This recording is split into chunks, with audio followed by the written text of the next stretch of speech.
So here we are again with another 250 volt connection.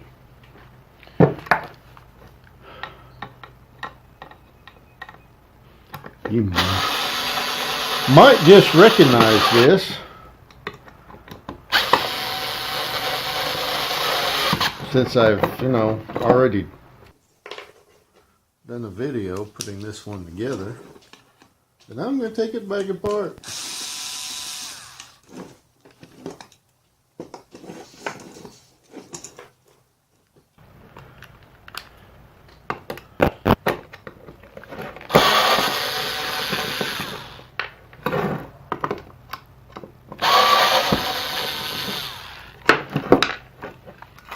And the reason I'm taking this back apart is because I need the cable. This is the circuit that goes to or the line that goes to one of my main circuits.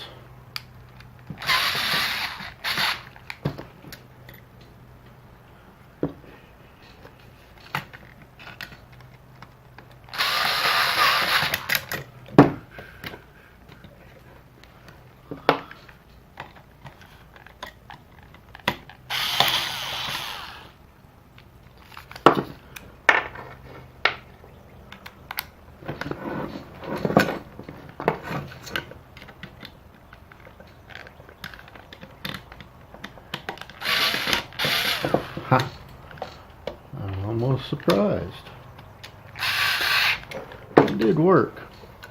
Okay.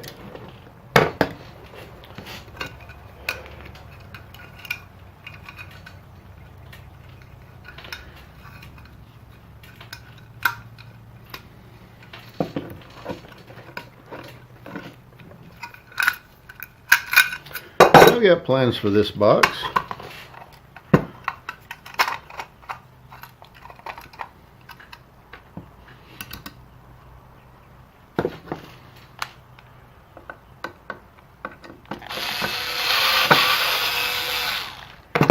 Whether it's at 250 or 125,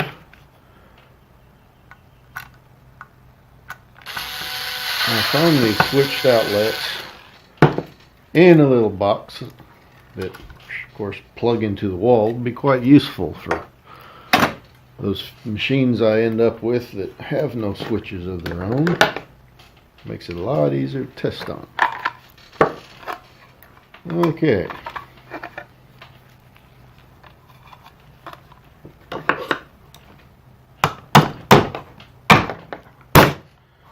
And just stab myself in the finger. That's what I need to do.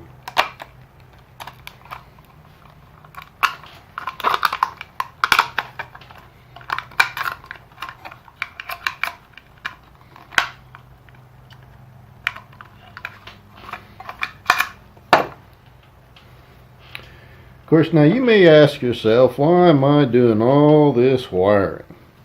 What am I, some kind of electrician? Well, no, I'm not. An electrician would probably tell you right quick that I'm not one. But I happen to live in the land of freedom. And here, you don't have to be an electrician to do your own wiring. And while it's true, many electricians have training that mainly is to keep them safe, but also to do things the right way, so as to keep other people safe in the future. A license is no guarantee that a person is going to do a good job.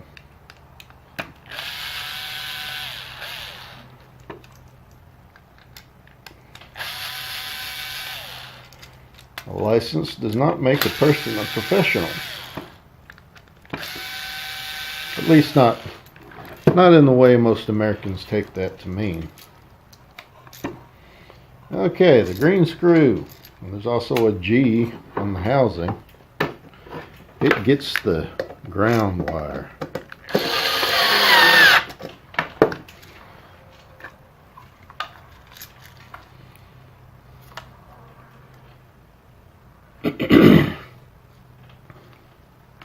And then the X and Y are going to get the 2 live wires.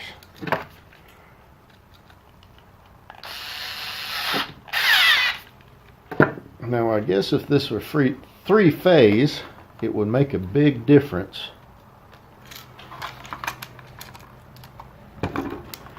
which order the phases went in. But this is not 3-phase.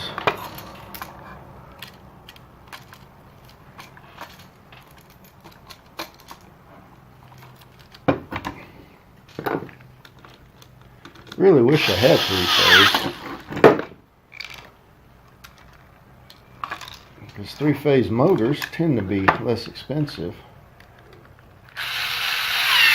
more powerful for their size,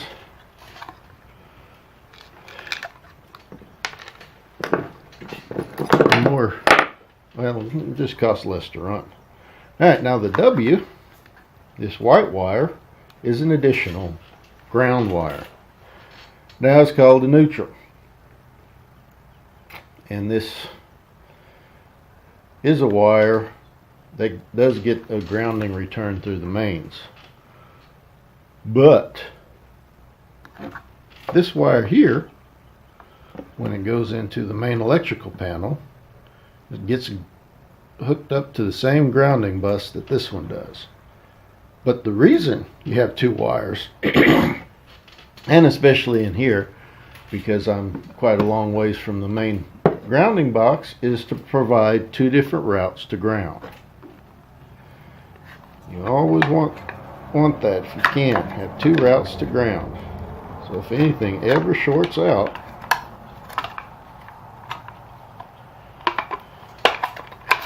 you make sure for absolute certain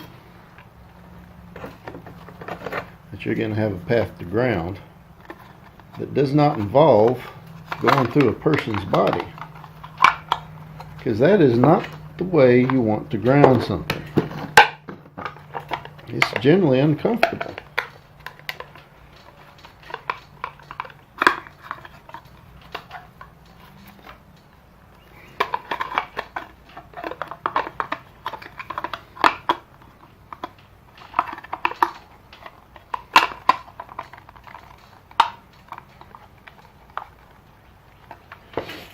Alright, you'll have to excuse me for a moment while I go find the screws for this stinking thing.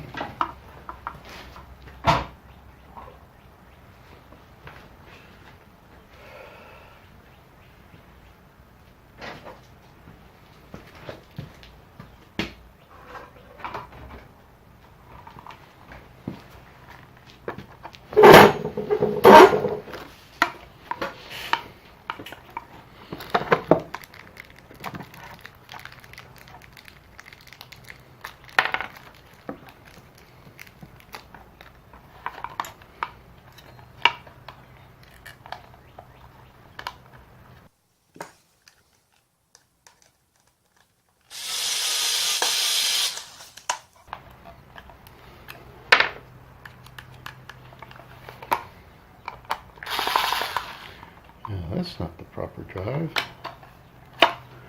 This one was closer, wasn't it?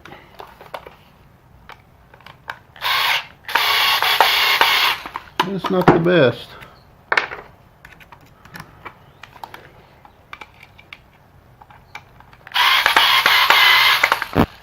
That's not so great either. What kind of drive is that?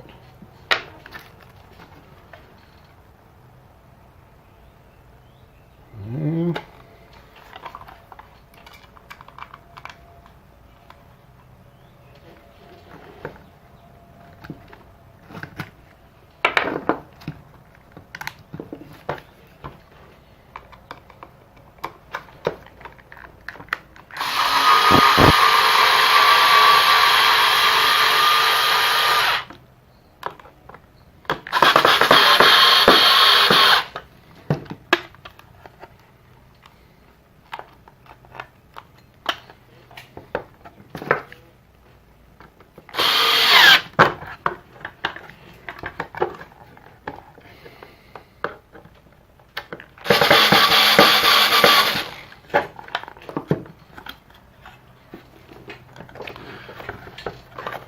Now, the nice thing about these sockets and plugs is that they're locking.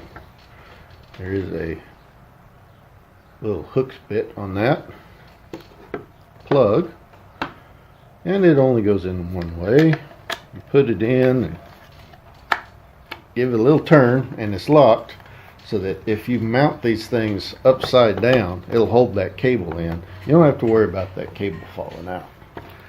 And that's very useful and important for me, because this particular box is going in the ceiling in case I have a large piece of equipment that I need to plug in towards the front of my workshop. It doesn't have to be next to a wall. We'll have another one of these plugs over in the back corner for, maybe a dust collector. Maybe that's where I'll put my air compressor. It's hard to say right now. But that's it. I'll